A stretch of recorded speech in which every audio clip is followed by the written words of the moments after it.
Alors, coopérative tondeuse, ça nous paraît très intéressant et je pense que dans le réseau, c'est un sujet qui ne demande qu'à être développé. Donc, ils ont la gentillesse aujourd'hui de nous la présenter. Je vous laisse la parole. Donc moi, je me présente, je suis Jérôme Brard, donc je suis chargé de mission technique au sein de la CNATP de l'Eure.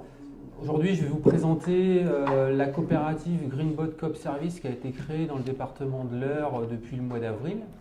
Je vais vous expliquer l'objectif de cette coopérative. Je suis président de la CNATP 27. Je suis aussi co-gérant d'Articop Service pour le crédit d'impôt et aussi co-gérant de la deuxième coopérative pour les robots. Une de plus. Donc voilà, on a créé, comme dit Jérôme, en avril 2018, la coopérative, suite à une réflexion de l'Assemblée générale de 2017, d'avril 2017, où on s'est aperçu que nos coopérateurs, Articop, avaient de gros soucis avec certains clients. Certains clients voulaient abandonner les contrats d'entretien pour passer au robot. Donc ça nous est revenu en amont. On l'a présenté lors de l'Assemblée. On pensait qu'on allait recevoir des cailloux parce qu'on s'est dit, ils vont dire ça y est, on arrête les contrats d'entretien pour faire des robots. Et on s'est aperçu que, fin de compte, sur 30 personnes, 30 coopérateurs, ils étaient quasiment tous d'accord pour faire des robots, pour poser du robot chez les clients. Donc là, il y a un réel problème. Donc avec Jérôme, on a étudié le projet de créer. Et donc on est parti en juillet 2017. C'était laborieux au déparrage parce que c'était pas simple de réunir tous les acteurs. Il nous fallait la banque, il nous fallait surtout le fournisseur, il fallait les assureurs, c'était tout un truc. Et donc ça y est, c'est créé depuis le mois d'avril. Et là maintenant, on a 18 coopérateurs d'Articop qui sont passés dans les robots. Donc là, c'est vrai qu'on a eu un printemps un peu difficile sur mai-juin parce qu'il pleuvait beaucoup. Donc pour la mise en vol, pour la pause, bon, ça s'est réalisé pas trop mal. Bon, après, l'été était très chaud, donc on a stoppé complètement. C'était trop sec, on ne pouvait pas du tout poser les fils et tout ça. Là, ça y est, l'automne arrive, les clients reviennent et on a combien de robots là, Jérôme ? Aujourd'hui, on est à peu près à 18 robots de vendus et de loués depuis le mois d'avril. Alors on a commencé un peu tard, on a eu des soucis avec le greffe du tribunal de commerce qui avait du mal un petit peu à comprendre le système coopératif. Ce n'est pas quelque chose qui est récurrent, donc, qui est courant dans le monde de la création d'entreprise. Donc on a eu des petits soucis, donc on a commencé un petit peu tardivement. On n'a pas eu la chance, comme le dit Jean-Luc, d'avoir une saison prolifique en termes de tonte de pelouse, donc ça a un petit peu décalé. Donc aujourd'hui, on a à peu près 18 robots en vente et location, mais on a de bonnes projections pour l'année prochaine. Je reprends Jean-Luc par rapport à la présentation. Jean-Luc vous a expliqué un petit peu comment la naissance de la coopérative, comment on a créé et pourquoi on a créé la coopérative Greenbot. Ce qui est important à souligner par rapport à ce que disait Jean-Luc, c'est qu'on a eu l'adhésion de beaucoup de coopérateurs d'Articop et de la CNATP. Et ça, c'était quelque chose d'important pour nous. Comme vous le savez, toute coopérative ne se crée que si on a en face de nous un groupe d'entreprises, un groupe de personnes qui sont motivées. Et comme le disait Jean-Luc lors d'une assemblée générale, on a eu pas un lever de bouclier, mais une levée d'entreprises qui étaient intéressées pour intégrer cette nouvelle coopérative et cette nouvelle structure. Alors là, je vous ai mis derrière une présentation de pourquoi la coopérative s'est créée. Ok, les artisans étaient intéressés, c'était une chose, mais il y a aussi un contexte économique qu'il faut prendre en ligne de compte. Le premier contexte, le contexte économique et social, le marché du robot, il faut savoir que le marché du robot se développe de plus en plus. C'est quelque chose d'assez important. Je ne sais pas si vous le voyez, vous, localement, dans vos villes, dans vos secteurs géographiques. Nous, en tout cas, dans l'Eure, on l'a retrouvé assez fortement. Alors, est-ce que dans l'Eure, parce qu'on habite en Normandie, c'est un secteur où la pelouse pousse un peu plus que dans certains autres secteurs géographiques de France. Ok, cette année, mais si tu vas dans le pays d'Auge, il y a quand même pas mal d'herbes. Donc le contexte économique, depuis maintenant plusieurs années, on a une vente de plus en plus exponentielle de robots tondeuses. Il faut savoir qu'en 2015, il y a eu à peu près 15 000 unités de robots vendus en France. En 2016, 25 000 et en 2017, il y a eu 33 000 ventes de robots. On estime, en tout cas les fournisseurs estiment que dans les 10 prochaines années, il va y avoir à peu près 100 000 robots qui seront vendus par an. Et en France, on est en retard par rapport à des pays comme l'Allemagne, comme le Danemark. Ils sont passés au robot, au système mécanique. Donc ça, c'est déjà un constat de l'évolution du marché qui arrive. Si certains des artisans qui sont ici ont été au Salon Vert cette année, lors du Salon Vert, tous les fournisseurs se sont mis à faire du robot. Quand vous prenez Yuxverna, qui est le leader du marché, nous on travaille avec Stiga, que je vais vous présenter tout à l'heure, mais aujourd'hui vous avez du Honda. Il y a du Honda, il y a du Viking, mais il y a plein d'autres fournisseurs qui se sont mis à faire du robot. Donc s'ils se mettent à faire du robot, ça veut dire que derrière, il y a un marché qui se développe de plus en plus. Ce marché, il ne faut pas qu'il nous échappe, Voilà. que d'autres s'en emparent. C'est surtout ça le problème, parce qu'on voit bien que les vendeurs de tondeuses sont en train de s'emparer du marché. Dans ma présentation derrière, vous allez pouvoir voir qu'aujourd'hui, en plus, les robots, ils ont évolué en performance. On peut travailler sur des robots qui sont de plus en plus importants en surface de tonte. Ils ont une adaptabilité. Il y a une adaptabilité du terrain, une fiabilité, une connectivité. Aujourd'hui, maintenant, les robots, on se connecte avec notre smartphone. Donc, les robots sont adaptés à la consommation. Il y a une démocratisation aussi des produits via les grandes chaînes de distribution. Si vous allez, alors je sais bien que vous n'allez pas chez Leroy Merlin, mais si vous allez au mois de mars chez Leroy Merlin, en tête de gondole, aujourd'hui, vous avez des robots qui sont proposés. Pas les mêmes produits que vous proposez, mais il y a des robots qui sont proposés, qui sont présentés. Si Leroy Merlin ou les grandes chaînes de distribution se mettent à vendre du robot, ça veut dire que derrière, le marché, il est présent. Il y a aussi une évolution de la vie quotidienne, une robotisation de la vie quotidienne. Aujourd'hui, chez mon président par exemple, sa femme a acheté un robot pour aspirer. On va On monter une coopérative pour ça, je ne suis pas sûr que… On fait des coopératives, des coopératives. Mais il y a aussi des robots par exemple pour laver les carreaux, pour laver les baies vitrées. De plus en plus, on va sur la robotisation de notre vie. Alors, est-ce que c'est une bonne chose ou pas une bonne chose? On n'est pas là pour faire un débat sur ce sujet-là. On est juste là, on a fait ce constat qu'aujourd'hui, notre marché, il évolue sur la robotisation. Donc, aujourd'hui, il faut se positionner par rapport à ça. Il y a aussi une évolution sur le modèle de consommation économique. Aujourd'hui, on pense à la location. Pourquoi la location? Parce qu'on achète plus une valeur, on préfère l'achat d'une valeur que l'achat d'un bien. Exemple de la voiture. Aujourd'hui, beaucoup d'entre vous, sûrement, ont une location de voiture. Préfèrent louer une voiture que d'acheter une voiture. Ça, c'est quand même quelque chose d'assez récurrent.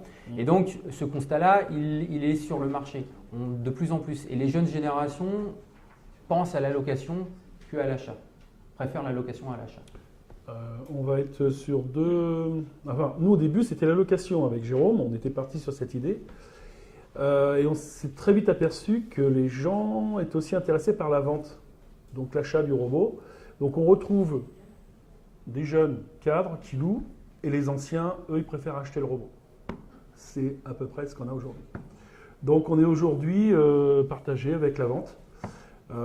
Par contre, ce qui réconforte beaucoup les clients, c'est que c'est nos entreprises, ces gars formés qui viennent poser les robots. Parce que ça les inquiète quand ce sont des vendeurs, quand ce sont des revendeurs de motoculture. Nous, on a approché certains vendeurs, donc un très gros sur notre secteur Seine-Maritime, qui lui en fait 350 à 400 par an. Et il nous a dit, il n'y a pas besoin de formation, on vous explique, c'est bon, vous installez. Moi, j'ai dit avec Jérôme, là, c'est pas possible. Effectivement, on s'aperçoit que c'est quand même un peu plus complexe au niveau de la pose.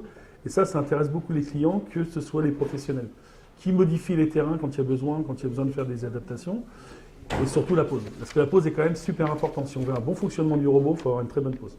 Donc une bonne formation en amont. Je rebondis sur ce que tu dis, Jean-Luc, c'est qu'aujourd'hui, comme le disait Jean-Luc, certains revendeurs en motoculture vendent jusqu'à 400 robots. En tout cas, l'année dernière, c'était 350. 400, cette année, je pense qu'on est plus dans les plus au-dessus des 400, 450 ventes de robots.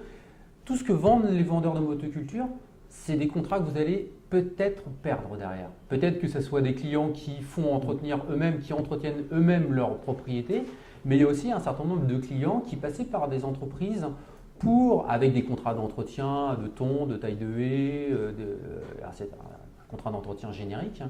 Et de plus en plus, nous, on a perdu, en tout cas des artisans, ont perdu des contrats d'entretien à cause de particuliers qui préfèrent installer des robots. Donc ça, c'est un constat aujourd'hui. Et c'est pour ça qu'aujourd'hui, les artisans dans le département de l'Eure se sont réfléchis, ils ont dit aujourd'hui, il faut qu'on trouve une solution pour ne pas perdre ce marché. Parce que ce n'est plus les entreprises qui vont entretenir, mais en plus, ce n'est pas elles qui vont installer les robots. Donc derrière, l'artisan, il va perdre son client, il ne le reverra plus. Donc c'était quand même quelque chose d'important. Jean-Luc? Oui, on est aussi responsable aussi, parce qu'il ne faut pas non plus se cacher, que quelquefois les contrats ne sont pas forcément respectés, parce qu'on n'a pas forcément le temps, parce que la météo n'est pas là. Donc les clients, à un moment donné, ont envie de se retourner aussi vers le robot. C'est toujours beau, c'est toujours propre, il n'y a plus rien à faire, quoi. Il n'y a plus à appeler l'entreprise en disant le vendredi, j'ai besoin de vous, vous n'êtes pas passé. Bon, voilà. Donc on s'est aperçu qu'effectivement, avec les premiers robots, on les a posés chez des clients un petit peu compliqués, et ça se passe très très bien. Les clients sont super contents.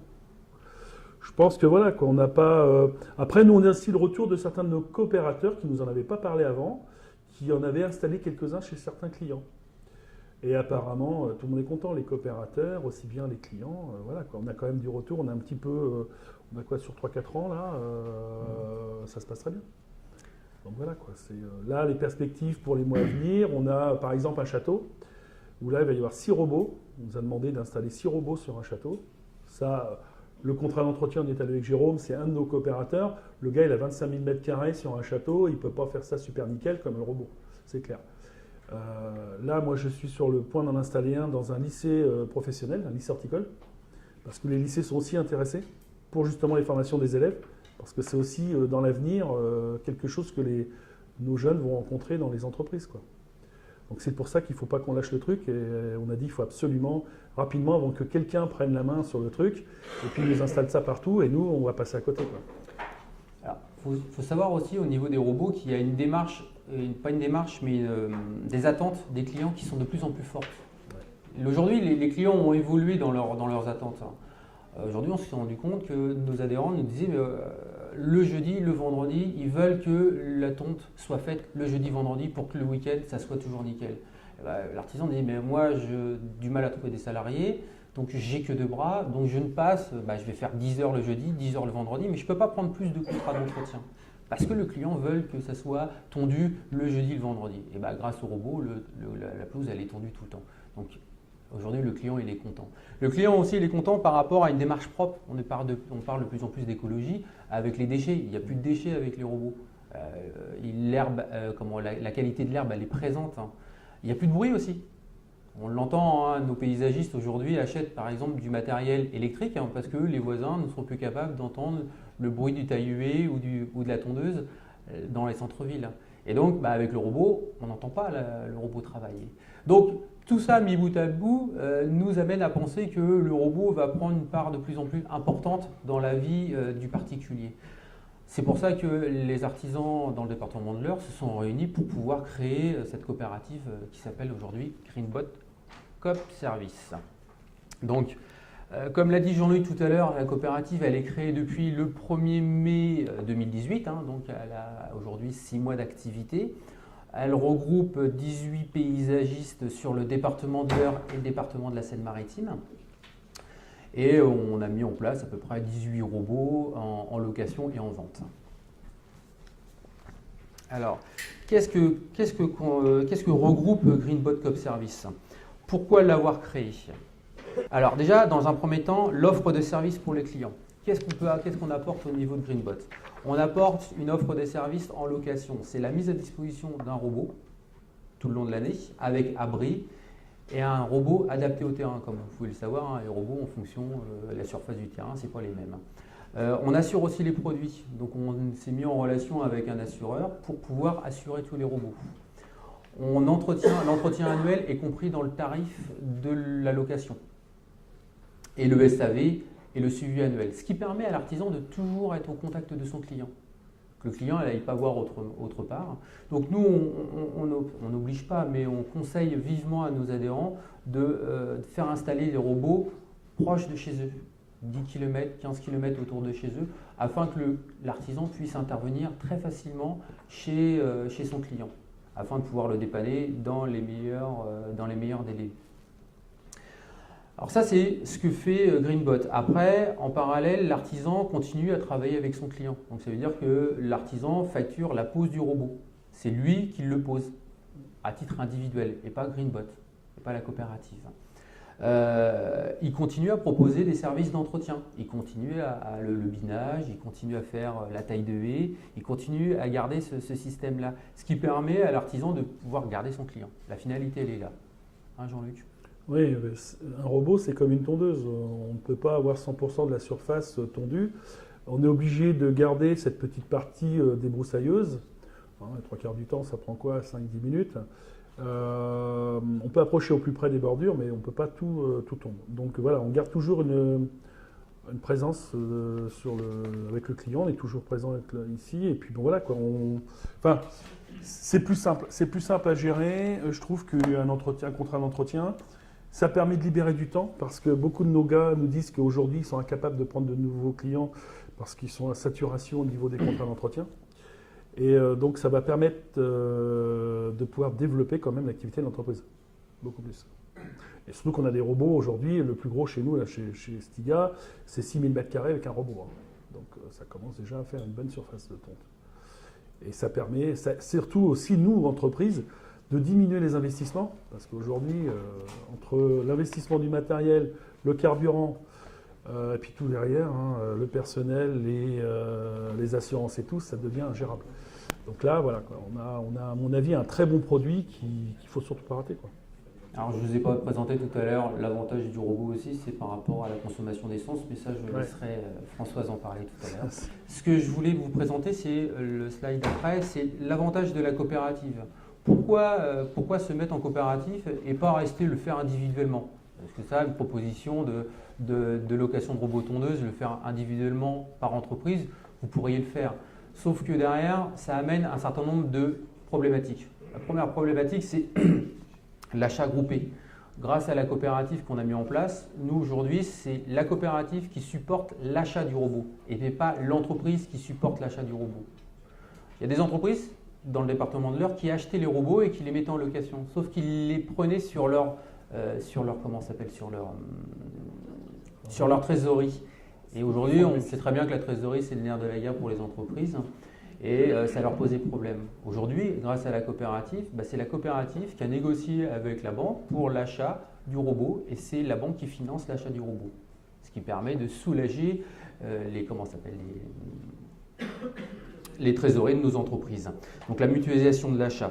Ce qui permet aussi d'avoir des avantages économiques. Au lieu d'acheter un robot avec X pourcentage de réduction, le fait de venir en coopérative auprès du fournisseur nous permet de négocier des avantages économiques beaucoup plus importants, d'avoir des taux de réduction jusqu'à, aujourd'hui, nous, je vais vous faire voir dans les slides après, on a 18% de remise sur l'achat des robots, plus 3% de BFA en fin d'année, ce qui nous permet d'avoir quelque chose d'assez intéressant en termes d'achat dans le paysagiste. Dans le paysage. Le fait d'être aussi en coopérative permet de pouvoir la mutualisation de l'action de communication. Grâce à Greenbot, on a créé un logo commun, on a créé un site internet commun, on fait des salons communs. Depuis le début de la coopérative, on a fait 2 salons. Un salon des plantes à Évreux au mois de mai où ça a explosé. Ça a été une folie. Une folie de communication et de personnes qui étaient très très intéressées par rapport à la location des robots. Là, on a refait une petite foire à Évreux au mois de fin septembre. Où là, on n'a pas eu la chance d'avoir un temps magnifique, donc pas eu beaucoup de passages, mais bon ça. Mais grâce à la coopérative, ça nous permet de pouvoir faire une communication commune. Aujourd'hui, on a un site internet que je vais vous présenter tout à l'heure rapidement. On a un visuel commun. On est passé par une boîte de communication qui est basée sur Évreux qui nous a permis de créer un nom. Aujourd'hui, la coopérative, elle s'appelle Articop Robot. Mais on a un nom commercial qui s'appelle Greenbot Coop Service, qui nous permet de pouvoir aller viser la clientèle que nous souhaitons. Aujourd'hui, on souhaite avoir une clientèle de cadre supérieur, 40 ans, qui recherche la location. C'est eux qui voient la location. Encore que un de nos premiers clients, c'était une personne de 70 ans qui a voulu faire de la location. Hein, Jean-Luc?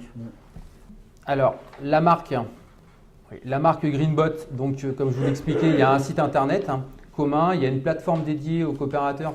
Grâce au site internet de Greenbot, l'artisan, ça lui permet d'aller sur la plateforme pour avoir tout ce qui est tarif, tout ce qui est conditions générales de vente, tout ce qui est doc technique sur les robots eux-mêmes. On travaille en collaboration. Aujourd'hui, on a sélectionné un partenaire qui s'appelle Stiga, que je vais vous présenter juste après. Et dans le site internet, vous avez l'artisan, il permet d'avoir toutes les docs techniques. Au lieu d'aller chercher à droite à gauche, il sait que par le biais de la plateforme de Greenbot, il a toutes les informations nécessaires techniques sur le robot, sur les tarifs aussi. Avec Jean-Luc, on voulait vous présenter Stiga. Pourquoi on est passé par Stiga et pas par un autre fournisseur de robots? Parce qu'aujourd'hui, Stiga nous oblige à nous former, ce que les autres fournisseurs ne nous obligeaient pas. Et on considère qu'installer un robot, ça ne se fait pas comme ça en claquant des doigts. Donc on a souhaité que nos adhérents, donc tous nos adhérents sont formés, ont été en formation pendant 2 jours. Ce qui se passe, c'est que tous nos adhérents sont accompagnés sur les premières installations de robots. Donc ça veut dire qu'il y a un technicien de Stiga qui vient accompagner les artisans les premières installations pour pouvoir aiguiller, accompagner l'artisan à pouvoir bien installer les robots. Après, on a considéré que c'était des produits qui étaient plus fiables dans le temps. Bon, après, ça va être, on déterminera ça avec le temps. Ils n'ont pas le monopole. Aujourd'hui, ceux qui ont le monopole, c'est Husqvarna. C'est des bons produits, c'est des très bons produits. Après, nous, on a choisi plutôt Stiga parce qu'on se forme, parce qu'il y a un accompagnement spécifique. Et parce qu'ils n'ont pas le monopole et ils ne nous dictent pas leur prix. C'est aussi une des volontés. Et surtout, on n'a pas besoin de passer par les revendeurs de motoculture. Parce que c'est ça le problème. Le problème des revendeurs, ils sont là pour vendre. La pause, ça ne les inquiète pas, c'est pas leur problème. Et on s'est dit, voilà, si on part à l'aventure comme ça, c'est impossible. Et Stiga nous a joué le jeu et aujourd'hui, voilà, quoi, même aujourd'hui, qu'on est quand même lancé depuis le mois d'avril, dès qu'il y a un chantier un petit peu complexe, parce qu'il y a des aménagements assez complexes, il y a quand même des poses de fils qui sont, nous, là moi j'ai eu le cas sur 500 mètres de fil à poser, donc c'est quand même assez important. Et ils sont toujours là pour nous accompagner, ils sont toujours là pour venir et tout, donc ça c'est super important. Parce que bon, même si entre nous on est capable de s'entraider, bon à un moment donné techniquement on est bloqué. Enfin voilà, c'est pour ça que voilà notre choix. Bon. Excusez-moi. Est-ce qu'ils commercialisent directement? Qui, les vendeurs de monoculture? Non, aujourd'hui, alors le fonctionnement, il faut savoir que le fonctionnement chez les fournisseurs, chez les fournisseurs, que ce soit Stiga ou Husqvarna, c'est qu'ils ont une obligation de passer par des revendeurs. Tous. Ils ne peuvent pas vendre en direct. Aujourd'hui, l'avantage pourquoi nous on passe par Stiga, c'est parce que Stiga, on est obligé d'acheter par un revendeur fourni par Stiga. Ça, c'est une obligation. Mais sauf que Stiga impose aux revendeurs de faire tant de % de réduction à l'achat des robots. Oui, la coopérative, elle n'achète pas directement à Stiga. On ne peut pas. Alors, oui, c'est parce que je me suis... Non, on ne peut pas acheter, c'est pas possible. On a voulu le faire, on a voulu passer par une coopérative d'achat, c'est un peu compliqué. Mais en fin de compte, on n'y gagnait pas énormément parce que si on passait par une coopérative d'achat pour acheter le robot, on avait un taux de réduction intéressant, mais derrière, il n'y avait pas l'accompagnement et le service. Nous, ce qu'on veut, c'est que l'artisan ne soit pas embêté quand il va poser le robot, que le client soit content du robot. Et donc, on a souhaité avoir un peu moins de remise, mais que derrière, l'artisan soit formé, que l'artisan soit accompagné. Aujourd'hui, moi, on a eu 2-3 petits soucis, des trucs bénins sur les robots. J'ai appelé le technicien, il est venu dans la journée ou le lendemain, il était sur le chantier pour déterminer le pourquoi, le comment du souci. Et systématiquement, on a un retour. C'est ce qu'on attendait de la part de Stiga et du fournisseur avec qui on travaillait. Et la formation, il faudra la renouveler ou c'est une formation? Non, c'est une formation unique. C'est Stiga qui fait la formation. C'est Stiga qui fait la formation, tout à fait. Nous, on l'a fait au mois de février l'année dernière. Technicien sur Strasbourg, je crois. Oui, non, alors ils font venir le technicien local qui s'occupe du secteur géographique, du secteur géographique où vous êtes implanté. Et après, ils font venir le technicien qui est basé à Strasbourg, qui est le technicien en robot de l'usine. Sinon, excusez-moi, pour tout ce qui est, après pour tout ce qui est SAV, ça se passe comment? Donc à chaque fois c'est un technicien ou vous faites appel à... Ce qui se passe, c'est qu'on a l'avantage avec Stiga, c'est que derrière, avec le technicien, le technico-commercial, on l'appelle et il vient voir le robot systématiquement. Je dis, l'autre jour, j'avais un souci sur un robot, un 550, 5000 m². Donc je l'ai appelé, il est venu le lendemain, on a déterminé qu'il y avait un problème sur la carte mémoire. Il a pris le robot. Le lendemain ou le surlendemain, il est revenu avec la carte mémoire, il a réinstallé la carte mémoire, on est reparti. Vous voyez, il y a quand même une réactivité de la part de Stiga. À chaque fois, c'est un technicien Stiga, c'est pas le concessionnaire, c'est pas un concessionnaire motoculture local, c'est... Je considère que le technicien local, alors le technicien local, il a les compétences. Nous, le technicien local, c'est un revendeur Stiga, c'est un indépendant. Le SAV, c'est le technicien de chez Stiga qui vient. L'entretien annuel, c'est la boîte de motoculture. D'accord ? Nous, dans les contrats de location, ce que je vous ai dit tout à l'heure, c'est qu'il y a l'assurance, il y a le SAV du technicien, mais de vous aussi, hein, parce que les pannes, c'est systématique. S'il y a des pannes, c'est tout le temps à peu près les mêmes. Donc l'artisan, à force d'y toucher, les premières fois, il tâtonne, mais après, vous êtes capable de pouvoir trifouiller le robot pour déterminer les tenants et pourquoi il y a un souci.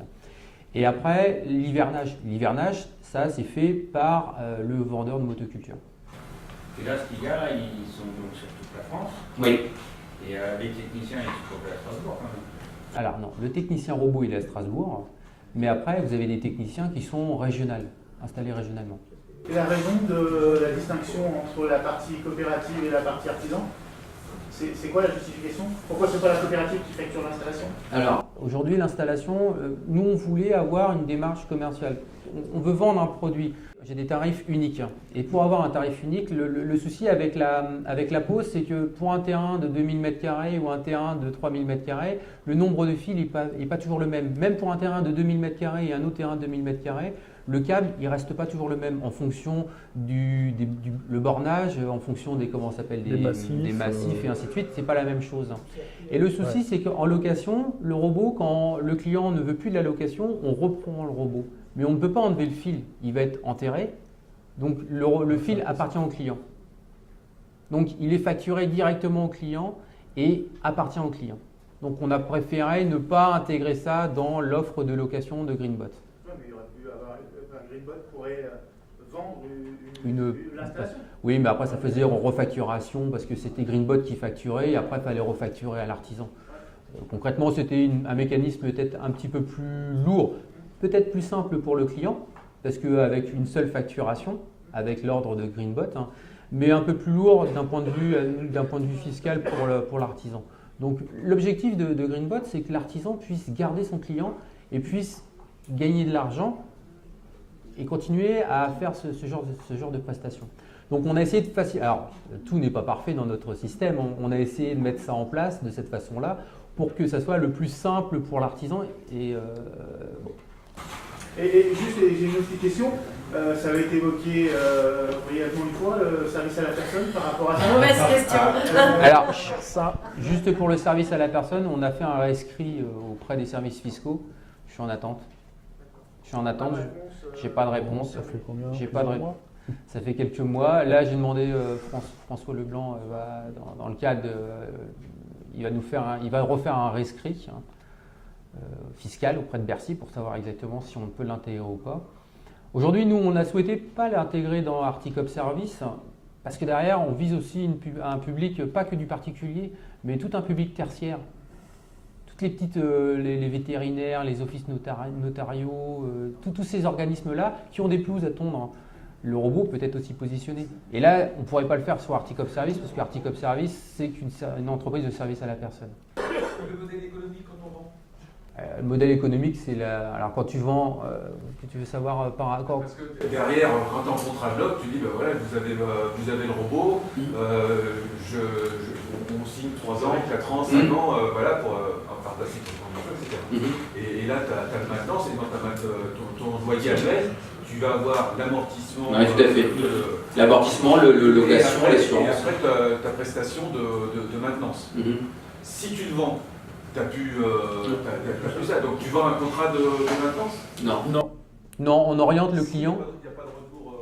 Bah oui, mais aujourd'hui, On fait tu as une un marche public, sur le public, sur il est la- quand même. Il y a une frange de la population qui est sur la location, qui ont bien compris qu'ils ne veulent pas s'embêter à acheter. Mais tu as une frange aussi qui veulent appartenir, que ça leur appartienne. Dernière remarque, après je me tais, c'est parce que je revenais sur l'analogie que tu faisais dans ton préambule sur le véhicule. On était de plus en plus sur de la location. Ceci dit, t'en as qui achètent, mais qui prennent un contrat d'entretien. Et ceux qui ont un robot, pourquoi il n'y aurait pas le contrat d'entretien? Ah, mais on peut. Mais on oriente vers vers notre partenaire motoculture pour le SAV, l'hivernage en tout cas. Mais tu as raison, hein, ça peut tout à fait être l'entreprise qui garde l'entretien. Qui garde la main-dessus. Voilà, ouais. Ça peut être aussi une solution. On n'y a pas réfléchi, mais comme je vous l'ai dit, on est quand même au début de la coopérative et donc on va sûrement faire évoluer les choses. On a une réflexion par exemple aussi sur est-ce qu'on va laisser la possibilité aux clients de racheter le robot au bout de X années. Ça, on n'a pas encore déterminé, mais tu vois, c'est aussi dans les réflexions qu'on a. Est-ce que vous avez réussi à prendre une décision concernant l'adhésion obligatoire à la CNATP pour les opérateurs qui sont à Genève? Je peux pas. Je voudrais bien, je peux pas aussi. C'est pour ça que je Je suis CAPEB et CNATP avant tout, avant d'être les coopératives, et je ne peux pas obliger dans les statuts, parce qu'après on se fait taper sur les doigts au niveau des instances. On ne peut pas les mettre dans les statuts de la on peut le mettre coopérative. dans le règlement intérieur. Vous utilisez le mot artisan dedans. Est-ce que c'est la vraie définition d'artisan, c'est-à-dire celui qui est inscrit en chambre de... Non, parce qu'aujourd'hui, Greenbot, elle n'est pas de loi de 83, elle est de loi de 47. D'accord. Parce que on a un problème, nous, aujourd'hui, qui est un problème, on ne va pas venir sur le débat, c'est que de plus en plus, les paysagistes sont chambre des métiers, sont chambre des commerces et pas chambre des métiers. Donc on a préféré payer de l'IS, payer de l'impôt sur la société et être en loi de 47 que d'être en loi de 83. Donc il n'y a pas de minimum dans les coopératives, il n'y a pas de minimum. Non, non. Parce que nous on a ça sur la coopérative. Oui, tout à fait. Dans les statuts que j'ai fait, il n'y a pas de, c'est loi de 47, donc il n'y a pas d'obligation comme la loi de 83 qui oblige à avoir 75% d'artisans d'inscrits en chambre des métiers. C'est pas le cas.